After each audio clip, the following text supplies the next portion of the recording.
We're coming to you from the historic Greenwood District in Tulsa, Oklahoma, the site of the 1921 race massacre. People from all over the world has been here. And I'd like to introduce to you a young lady that has been here since the celebration, since the Centennial rather began, and will be here through Juneteenth. Without further ado, I'm going to allow her to introduce herself to you and tell her about a little bit about her purpose and so forth. My name is Nadine Seiler.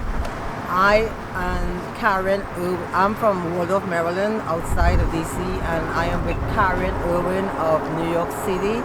We are here with the Black Lives Matter Memorial fence that came out of the protests, the George Floyd protests in Washington, DC.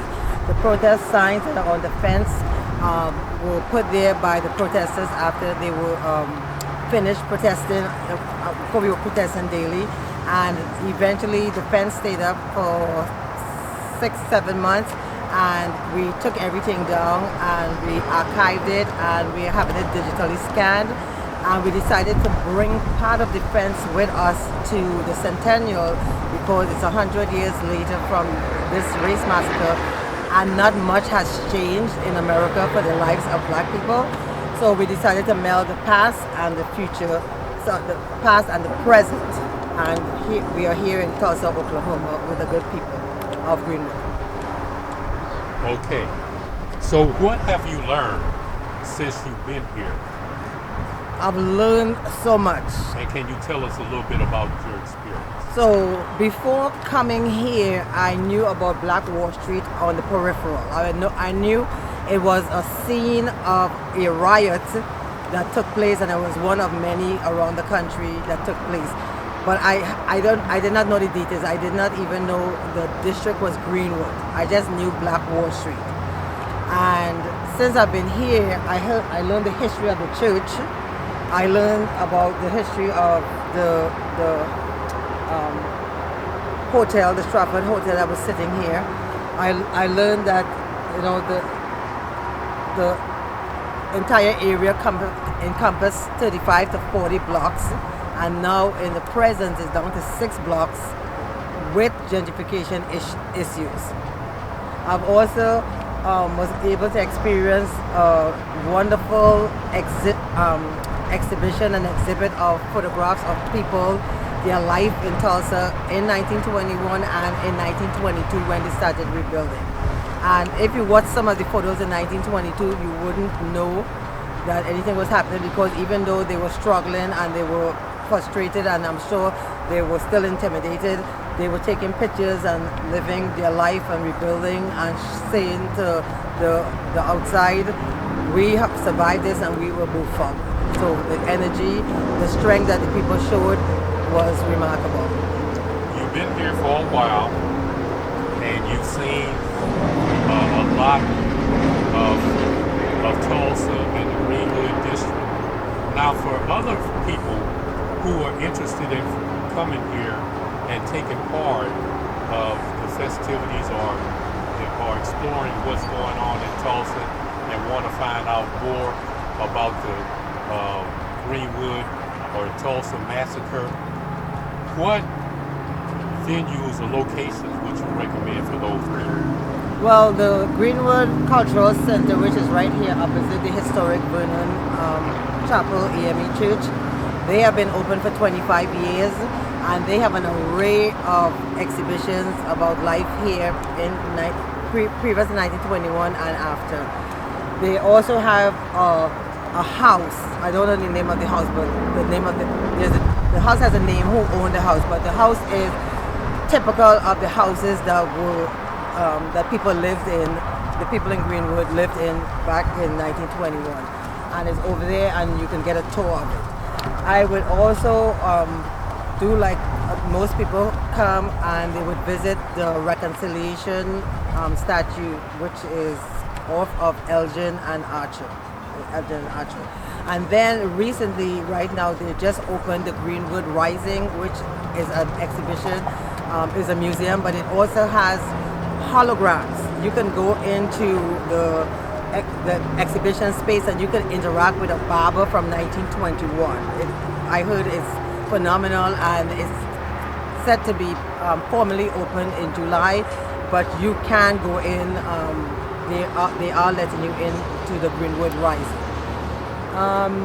What else did I say? Then you can patronize the businesses on Greenwood Avenue, which is the Black Wall Street Cafe. Then you have Wanda J's, and you can also the Black Wall Street Souvenir Shop on Greenwood Avenue. Those are places that are Black owned and Black operated that you can patronize while you're here. Okay, thank you so much. Now since you have this history, and you're going to be going back to New York, Maryland, how do you intend to make people aware of your experience? Well, from being here, I had the opportunity to speak to Tulsa. Before I came here, I was just reading about Tulsa and about the race massacre from other people. Everybody, they knew of it, but again, it was just, in as a, this thing, Black Wall Street was burned up. But from coming here, I have actually spoken to descendants of the massacre. I spoke to Lena Lucky. Her parents were involved in it, and her mom was 17. Her mom was Viola Lucky, Luckey. Her father was Sidney Lucky, and the mom was 17. The father was 30. And during that incident on May 31st into June 2nd, the mom actually had a miscarriage because they were trying to get away from the fire and whatever, and she was pulled down into a ditch for safety. But in that happening, she also had a miscarriage. So she went on to have 14 other children, but her first child was a victim of this race massacre the evening of May 31st. So those stories, those personal stories, I was lucky enough to talk to different people and get snippets and those kind of stories. And I would say anybody who comes here, instead of just taking photo ops in front of the church and taking photo ops in front of the cultural center, talk to the people of Greenwood, learn their stories, learn the stories of descendants. And I was lucky enough to meet Miss Viola Fletcher. I was here for 2 days, and she was across on Archer, and I was able to speak to her and show her my flag that says red, white, and reparations. So that was an honor to be able to do that. Mm-hmm. Okay. Again, can you tell the listening audience how they can reach you? Okay. So we are BLMMemorialFence.org. It's Karen Irving and myself, Nadine Seiler. We will be traveling. After we leave Tulsa, I'll be going home for rest. But after that, we'll be going to the hotspots where these Republican legislatures are enacting these voter suppression laws. States like Georgia, Florida, Texas, Arizona. We also have Pennsylvania, where they want to enact this law where if a woman has a miscarriage, not an abortion, a miscarriage, she has to get a certification, a death certificate and a cremation certificate for a miscarriage. We can't have that. So we are going to go to those hotspots and socially and for social justice and protest these unlawful laws. Like Georgia has a law, part of the voter suppression law in Georgia is that you cannot serve water to people standing in line waiting to vote. What they're doing is that they're closing precincts in black areas. So the precincts that are available to black people, they have a longer wait, which people are usually waiting hours to vote. So they're telling you now, they're closing the precinct, so they're making you go to a crowded precinct, and then while you're there, no one could serve you water while you wait. So we can't have that. So we are going to be protesting in places like that. We cannot sit silent and allow that to happen. Okay, it seems like you have a purpose, and Yes. you know what your purpose is. Yes. And you're going to do that. Yes. Now we're going to sign off, but we once again tell people your name and how they can reach you Okay. one more time. Right. So my name is Nadine Seiler. I am with the BLM. I'm with the BLM memorialfence.org, and we can be reached on Facebook. We can be reached on, we have a website, blmmemorialfence.org, and I can also be reached on IG as the Warrior Goddess for the Resistance, because I'm loud and obnoxious, and I'm going to tell them they can't be suppressing our votes. Thank you so much. It's been great talking to you, and we really appreciate you doing the work that African people need to have done.